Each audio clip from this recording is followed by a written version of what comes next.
que pelearlo. Ya yo voy a hablar un poco de las terapias biológicas. Mi nombre es Rosario Rojas, soy inmunóloga clínica y trabajo en la Clínica Santa María. ¿De qué vamos a conversar? Básicamente una visión básica del sistema inmune humoral, que es de donde aparecen los anticuerpos, cómo se generan los anticuerpos monoclonales, una nomenclatura un poco más llevable a la práctica clínica y de manera que se haga más fácil entender cómo hablamos de ellos, los tipos y funciones efectoras de estas terapias actuales y las nuevas terapias y un concepto bastante, no es innovador, pero que me gustó, que está más puesto a nivel de la farmacología, que es la inmunología sintética. ¿Cómo se definen terapias biológicas? La verdad es que es bastante impreciso la definición y es bastante poco clara. Se puede definir como un tipo de tratamiento para el que se usan sustancias elaboradas por los organismos vivos para tratar las enfermedades, como un tratamiento terapéutico que usa agentes diseñados específicamente dirigidos hacia un fenómeno biológico, gen o proteína, que estarían involucrados en la etiopatogenia de la enfermedad. Pero esto ya quedó un poco atrás con respecto a lo que vamos a hablar nosotros, dado que también habla, por ejemplo, acá se podrían incorporar la insulina, la hormona de crecimiento, múltiples tratamientos de gamma globulina endovenosa, reposiciones de plasmáticas, que no es dirigidamente lo que vamos a conversar. Lo que queremos es llegar a estos modificación de la respuesta biológica, que son los Biologic Response Modifiers, que es como se les llama a todas estas terapias.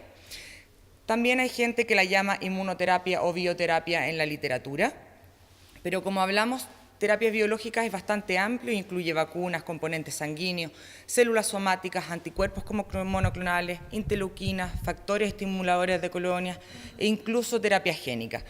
Por ende, en las publicaciones de farmacología habla mucho de este concepto de la inmunología sintética, que creo que es un poco más dirigido a lo que vamos a conversar, ya que son dispositivos biológicos que modulan, y la palabra modular creo que es importante porque no es solamente una eliminación o una añadición de una molécula, sino que hay una manipulación que permite estimular y controlar básicamente de forma racional la respuesta en beneficio del paciente. ¿Ya? Entonces, como que abarcaría un poco más específico estos targets dirigidos a nivel de la inmunología propiamente tal. Para entender un poco de dónde viene todo, linfocitos B. Linfocitos B son la parte básica de nuestro sistema inmunohumoral. Tenemos tres tipos de linfocitos B en el organismo: los linfocitos B foliculares, que corresponden a más del 80% de todos los linfocitos B. Están principalmente en los órganos linfoides y vasos, pero también a nivel sanguíneo periférico, y ellos van a ser los que van a determinar la producción de anticuerpos específicos con características específicas, dado que van a tener lo que se llama el switch isotípico o cambio de FC, que vamos a verlo ahora para que lo entienda mejor. Están los linfocitos B de las zonas marginales, que son un porcentaje bastante menor y ellos se encuentran principalmente a nivel de vaso. Los linfocitos B1, que están en la mucosa pleural y peritoneo, pero tanto los marginales como los B1 tendrían un rol más bien de la inmunidad inicial porque no sufren modificaciones en la producción de sus anticuerpos en cuanto a funciones a largo plazo y son de vía corta más baja. ¿Cómo es un anticuerpo? Y esto es fundamental entenderlo para poder después ver cómo funcionan las terapias en base a anticuerpos monoclonales principalmente. Todo anticuerpo tiene dos cadenas pesadas y dos cadenas livianas. Ya las cadenas pesadas corresponden a la parte roja de la molécula y las cadenas livianas a la porción verde. Las cadenas pesadas en su fracción inferior es lo que se llama la fracción FC, que es la fracción constante del anticuerpo, y es esto lo que le va a dar al anticuerpo su mecanismo de acción, ¿ya? Sin embargo, la reacción variable, que es la región que está destacada en gris arriba, que es un pedazo de cadena liviana y un pedazo de cadena pesada, es donde se nos va a unir el antígeno que queremos. Por ende, es importante tanto la funcionalidad del anticuerpo mediante su parte constante, que es la FC, pero absolutamente, en el fondo, clave el que se una bien a lo que queremos, y eso lo logramos con la fracción variable, que es esta porción superior, ¿ya? Están aquí los diferentes tipos de inmunoglobulinas que tenemos. Están la A, la D, la G, la M y la E. Dentro de la G hay 4 subclases incluso, y básicamente son todas iguales, con fracción FC, fracción que es la constante, fracción variable donde se une el antígeno, y según cómo ellas tengan su fracción FC es el tipo de rol que van a cumplir. La IgM se comporta como pentámero, la IgA como dímero, el resto como monómero, pero eso no es tan relevante, sino más bien la función efectora de su región FC. Esto que es el concepto antígeno-anticuerpo, entenderlo, un antígeno, o sea, primero partamos, por ejemplo, por un patógeno tiene distintos antígenos, pero este antígeno tiene distintos epítopes, es decir, yo agarro solamente una esquina de ahí, la puedo magnificar a esto y eso va a tener subpedazos a los cuales yo me puedo unir. Aquí tenemos, por ejemplo, 3 distintos anticuerpos con 3 regiones variables distintas, porque cada una se une a un epítope distinto dentro del antígeno, ¿ya?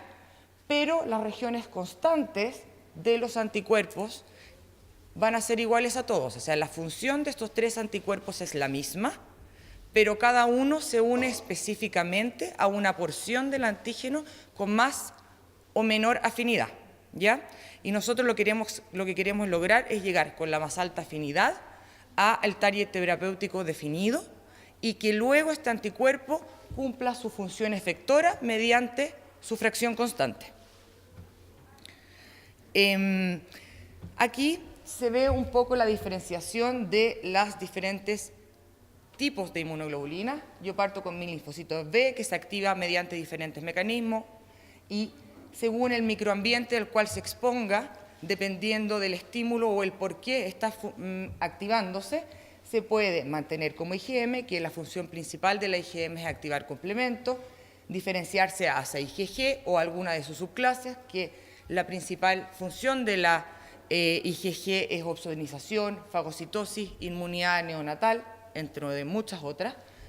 IgE que se caracteriza por tener nuestras defensas antiparasitarias y un rol en las alergias de tipo inmediata, y la IgA que principalmente tiene un rol a nivel de inmunidad de mucosas.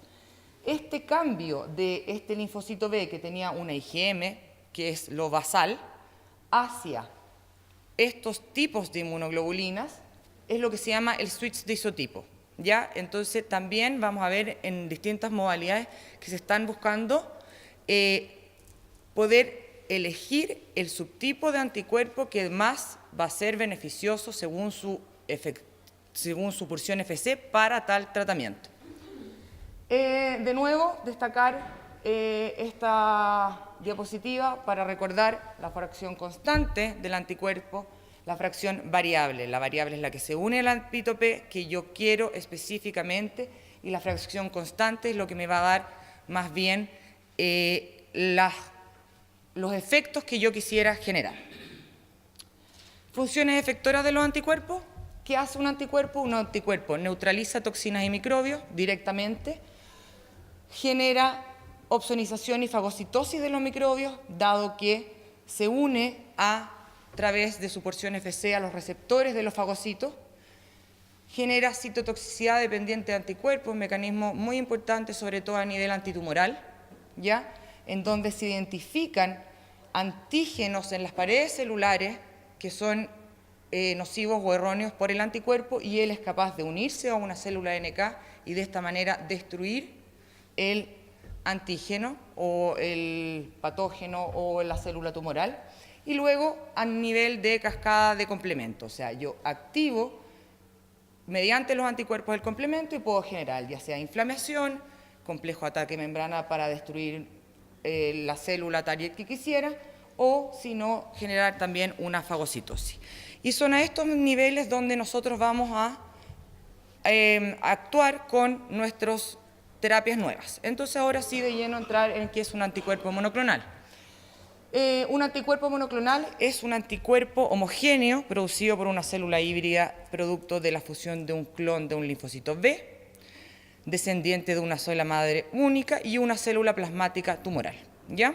Aquí se describió, ya hablaron un poco las doctoras de la técnica, fue descrita en 1975 por Milstein y Kohler, y lo que hicieron, que es bastante en el fondo lógico, después de que ellos ya lo hicieron, por supuesto, es que inocularon un antígeno contra el cual ellos querían desarrollar un anticuerpo en un ratón.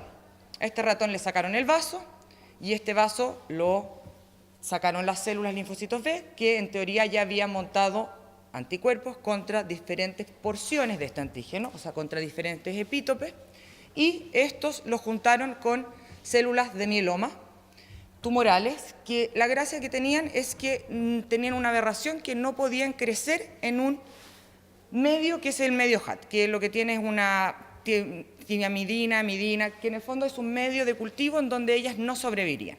Por ende, solo sobreviven las células que se fusionan.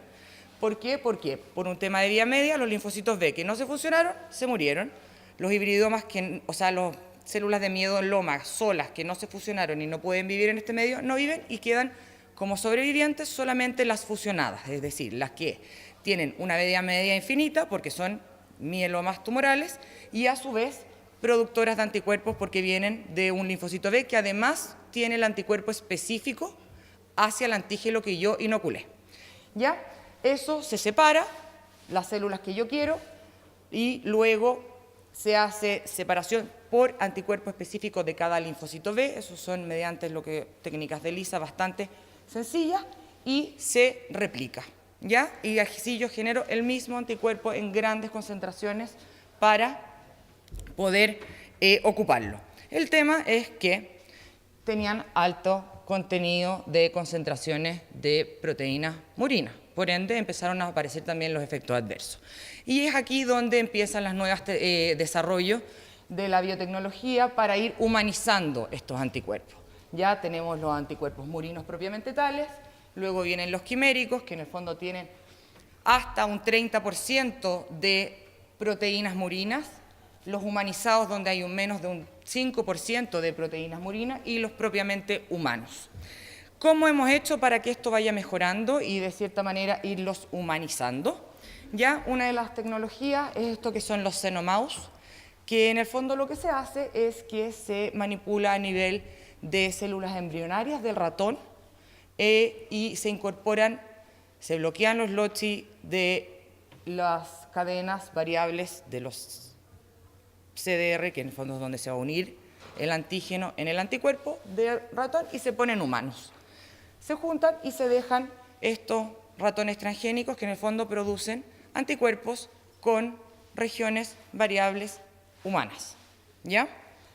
Otra técnica que está ahora en uso y se ha visto que en el fondo es bastante útil porque es in vitro y lo que hace es que da grandes concentraciones y ha podido aumentar la especificidad de los monoclonales y cada vez menos contenido murino. Esto del phage display, donde se ocupan fagos. ¿Ya? Ok, yo le meto el gen que quiero, los diseño en este fago, que luego lo elijo según el anticuerpo al que yo quiero exactamente actuar, y ese lo replico adentro de una Escherichia coli, y luego saco mi producción de anticuerpo en masa. ¿Ya? Hay distintos tipos de esta técnica, hay algunas en base a ribosomas, pero son cosas bastante de biotecnología especializada. Entonces aquí hay un poco un resumen de cómo se pueden generar estos anticuerpos monoclonales. La forma tradicional, que es en base a los hibridomas, donde el problema es que hay mucho contenido murino. ¿Ya? La phage display o en base a fagos, que está de alto uso actualmente porque nos permite anticuerpos bastante más humanizados, y los xenomouse o ratones transgénicos, que también nos permite un desarrollo de anticuerpos más humanizados con menos efectos adversos a largo plazo. Aquí de nuevo recordar los tipos de anticuerpos, como básicamente también han ido evolucionando en el tiempo, de menos a más humanizados, y los primeros 3, por ejemplo, solamente pueden ser hechos por hibridoma en base a ratón. Aquí ya empieza lo que es la ingeniería genética, los fagos, y aquí solamente para hacer un anticuerpo humanizado podemos ocupar solamente hibridomas exclusivamente humanos, ratones transgénicos o estas bibliotecas de fagos, no siendo capaces de hacerlo ya con las tecnologías anteriores. Esta diapositiva es, creo, la forma un poquito más fácil de mostrar cómo es la nomenclatura, ¿ya? La nomenclatura es en base a sílabas. La primera sílaba la pone el fabricante. La segunda sílaba es el target al cual se dirige. La tercera es el origen del cual viene el anticuerpo. Y la cuarta sílaba es si es monoclonal o policlonal, ¿ya? Este es el caso del rituximab. El rituximab es RI elegido por el fabricante. Su target es tumoral, que es un anti-CD20, que es el target original, pero se ocupa actualmente también como inmunosupresor o otro tipo de cosas, pero básicamente para lo que fue diseñado. Su origen es quimérico, por lo tanto es sí, y es monoclonal, por lo tanto es MAB. Entonces es rituximab. Otro ejemplo clásico, el omalizumab, un anti-IgE, OMA elegido por el fabricante, LI, que es el sistema inmune, que es el target que tiene, SU, que es humanizado, y monoclonal. Entonces, esto nos permite un poco hacer más fácil para entender cuando rituximab, o sea, es contra tal cosa, viene de tal origen y es monoclonal, ya para que sea no tan engorroso porque son nombres largos y complejos. ¿Cómo actúan entonces estos fármacos? Al final hacen lo mismo que hacen los anticuerpos en la vida diaria, pero con epítopes y antígenos definidos, ¿ya? Pueden bloquear el ligando, pueden dar señalización y transducción intracelular, pueden generar citotoxicidad dependiente de anticuerpos y pueden activar complemento. Ya esto mediante diferentes mecanismos. Esto es para los anticuerpos monoclonales propiamente tales. Sin embargo, hay muchos otros tipos de fármacos biológicos, ya como conversábamos, dentro de ellos citoquinas solubles. Yo pongo interferón y hago lo que la interleuquina la citoquina tiene como función. Yo pongo anticuerpos, que son los que conversamos, pero también están estas proteínas de fusión, que a la larga son monoclonales, que van a estar solubles en sangre, pero por características bioquímicas que vamos a ver más adelante les permite hacer eso, ¿ya? Aquí vamos, a medida que va avanzando el tiempo, agregando nuevas terapias. Por ejemplo, aquí ya están los inhibidores de las quinasas, que yo puedo llegar mediante moléculas recombinantes y empezar a modificar adentro de la señalización transcelular. Y diría yo que es una de las clasificaciones que más me gustó para explicar las terapias biológicas disponibles, ya que nos habla tanto de proteínas recombinantes, de proteínas sintéticas, de los anticuerpos monoclonales ya humanizados, los otros básicamente los desecha un poco, los monoclonales biespecíficos que vamos a ver, los derivados de anticuerpos, que son las nuevas como target o los nuevos bioingeniería, que es, yo creo, para dónde va el tema, y por supuesto lo que es ya más la terapia celular, ¿ya? Y aquí importante destacar que lo bueno de los anticuerpos monoclonales con respecto todavía a las otras terapias sintéticas que se han desarrollado es que tienen mejor vida media, ¿ya? La vida media de las otras proteínas, a excepción de 1 o 2 que vamos a mencionar al final, es muy corta. Pero, por otro lado, todas estas nuevas moléculas son capaces, por un tema de tamaño y solubilidad, de llegar a tejidos más específicos y de penetrar tejidos, no así por el tamaño de los anticuerpos monoclonales que no son capaces de hacerlo de manera tan fácil. Entonces, esto, por ejemplo, son los anticuerpos conjugados que ya se ocupan bastante, sobre todo en terapia del cáncer, y yo a un anticuerpo le puedo poner lo que yo quiera al final. Y le puedo poner una droga, le puedo poner un radionucleótido, le puedo poner un RNA que quiera yo que modifique otra cosa, le puedo poner un antibiótico, le puedo poner una prodroga y le puedo poner un fluorocromo marcador, ¿ya? Entonces, esto es a donde va yo llevar específicamente lo que yo quiero hacia mi target mediante estos como carriers. También ocuparlos básicamente como un carrier de otra cosa, no solamente que ellos cumplan la función de bloquear o de estimular, sino que llevar a través de ellos otras cosas. Estos anticuerpos biespecíficos que son bastante interesantes porque lo que hacen es llegan directamente al lugar que yo quiero porque se unen por su fracción variable al antígeno específico, pero llevan directamente a ese lugar lo otro que yo quiero llevar. Entonces, de manera que yo no interfiero en todo y no genero una inflamación o una inmunosupresión generalizada, sino que llego y es casi una cosa paracrina, autocrina, que funciona en un microambiente muy teledirigido, que a la larga lo que queremos hacer es el menos daño posible en el resto del organismo. ¿Cómo podemos mejorar las estrategias terapéuticas? Vamos a hablar de los avímeros porque es una forma bastante nueva de cómo llegar a más sitios. La pegilación de fragmentos de los anticuerpos, que son modificaciones básicamente bioquímicas de solubilidad y cambios de glicoproteínas, pero son cosas bastante químicas a nivel de ellos. Agregar nuevos conjugados, los nanobodies, que también los vamos a conversar, que son moléculas unidas a albúminas, que por ende son muy solubles, su vida media es bastante buena y no tienen ningún efecto adverso, porque en el fondo no hay nadie que ataque una molécula tan pequeña más encima unida a albúmina, que es como una proteína absolutamente natural. La humanización de los anticuerpos cada vez, ojalá para que haya menos rechazo, y siempre búsqueda de nuevas dianas terapéuticas. Esto es un avímero, ¿ya? Que es bastante interesante porque lo que se hace es que se mantiene la región constante, pero yo le pongo varias regiones variables. Entonces, es más fácil que mi anticuerpo encuentre su target, dado que tiene más opciones de encontrar el antígeno que necesita, ¿ya?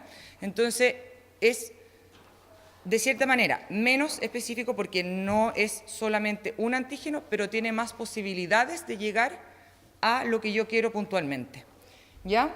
Y es una de las alternativas que se están desarrollando.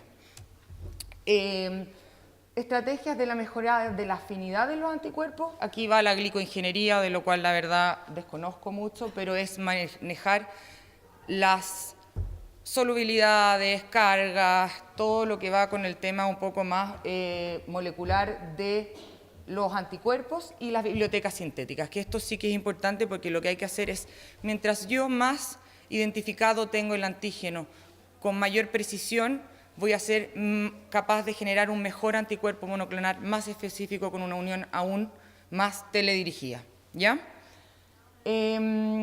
Aquí, como un resumen un poco, ¿qué puedo hacer con un anticuerpo? Puede ser, en el fondo, que no tenga nada asociado, que son los naked map, y que mediante las funciones efectoras de la porción FC del anticuerpo que hablábamos, es que ejerzan su función, pero si no, yo lo puedo hacer que él genere otro tipo de funciones mediante lo que le agrego, ¿ya? Que son todos estos que llevan carriers, en el fondo, que son los conjugados. Y si no, también ya están los que son los multi-step targeting, donde están estos biespecíficos que yo me uno y después traigo o voy juntando una seguidilla o cascada de eventos. Aquí se resumen un poco todas las formas. Se mejoran por glicoingeniería, se pueden alterar las funciones efectoras de su cadena FC, se pueden cambiar las clases, o sea, puede ser que ahora yo genere un anticuerpo monoclonal de tipo IgE, que a lo mejor va a ser mejor que de uno tipo IgG, porque su función efectora de la FC va a ser mejor para el rendimiento de esa patología. Unirlo a alguna cosa, unirlo a alguna droga, insertar DNA y estas otro tipo de moléculas que vamos a ver. Pero aquí, nuevamente recalcar, la fracción constante tiene su rol y la fracción variable, que es a la especificidad que yo me uno, tiene otro rol. Ya estamos terminando. Esto es las antibody-like molecules, ¿ya? Que son moléculas tipo anticuerpos, que para allá va el desarrollo. Acá tenemos una que son los BITE, por ejemplo, que a la larga son dos fracciones variables, es decir, dos lugares donde se une antígeno, ¿ya? Y con un link flexible. Esto le da mucha más penetración a tejidos y permite una mejor llegada, independiente que a lo mejor todavía están en busca de una mejor vía media. El DART, que es similar, solamente por un tema de estructura, que también sería capaz de unirse a dos antígenos. Los tándem, que son en 4, o sea, tetravalentes en el fondo, perdón, de uniones antigénicas, en el fondo es como un avímero, pero sin la fracción FC. Y estos nanobodies, que creo yo que es una cosa muy en boga, por lo menos en los papers de farmacología, porque es la unión antigénica específica, pero asociado a albúmina, por ende la penetrancia y el rechazo son bajísimos. Entonces yo con esto podría llegar al target terapéutico produciendo muy poco daño. Y luego están estos otros grupos que están en desarrollo. Están los avímeros, como los que conversamos, que aumentaba la llegada porque aumenta el número de antígenos a los cuales me puedo unir. Estas anticalinas, que funcionan como estos barriles scavengers, que yo puedo procesar y transformar un antígeno adentro de ellos mismos, pero no hay aprobados clínicamente ninguno todavía.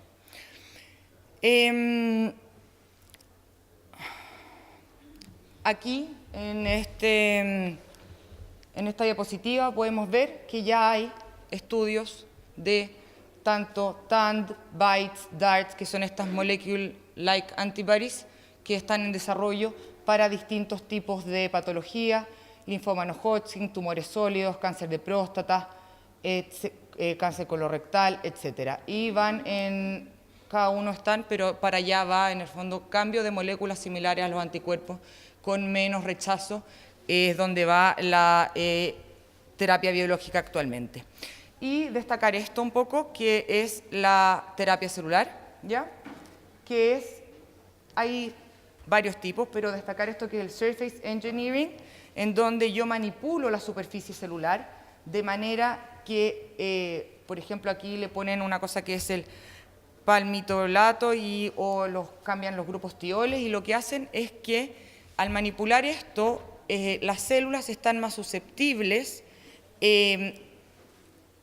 y cambiando las cargas a generar funciones auto y paracrinas recibiendo los anticuerpos. O sea, como que yo a las células les genero un microambiente donde el anticuerpo va a llegar de mejor manera para trabajar ahí y no esparcirse por otras partes. Y luego está la terapia génica, que esto sí ya está en uso clínico en algunas patologías específicas, que yo le agrego, le borro o le corrijo genes a alguna célula y lo hago de manera definitiva, y la gracia es que es un tratamiento curativo. Una patología que nosotros vemos que se usa es en el Wiskott-Aldrich Syndrome, que es una inmunodeficiencia primaria donde habría una corrección por terapia génica por añadición de la proteína faltante, que es la proteína WAS. Y luego está esto, que es la inmunoterapia adoptiva, ¿ya? Que lo que se hace es que yo a la célula T la modifico ex vivo, ¿ya? O sea, afuera, y a esta linfocito T yo lo que hago es que le pongo un anticuerpo monoclonal, pero transmembrana, ¿ya? Entonces queda pegado a la célula, y la célula luego va a llegar y se va a unir al antígeno que yo quiero, es decir, quiero que vaya contra la célula tumoral tanto, pero unido al linfocito T. Entonces, de esa manera quedan unidos y se puede generar dirigidamente la inmunoterapia que quiero, porque el linfocito T está ya pegado a la célula tumoral que yo quiero. Por ejemplo, puedo aumentar la señalización, puedo pegarme sin señalización y mediante otra parte generar la señalización. Por ejemplo, me junto T célula tumoral y luego le digo, mediante esta otra señalización, ahora libera perforina, ¿ya? Y lo otro es inhibir la señalización de manera que esta célula tumoral, por ejemplo, no siga multiplicándose. Nuevamente, aquí destacar esta como clasificación, donde ya los anticuerpos monoclonales pasan a ser uno de las tantas terapias biológicas que tendríamos en desarrollo y que esto es el futuro en el fondo. Y aquí un poco resumen de lo que había, lo que hay y lo que viene. Por ejemplo, esto es lo que había aprobado por la FDA hasta el 2015, el 2016 y los que están, por ejemplo, de los de aquí ya el Gocellumab para psoriasis ya salió, pero tenemos que ver que siempre ya están cada vez más humanizados o totalmente humanos, ya, o sea, los quiméricos, etcétera, van claramente en desuso y que están en estudio y avance de manera continua. Eso. Muchas gracias.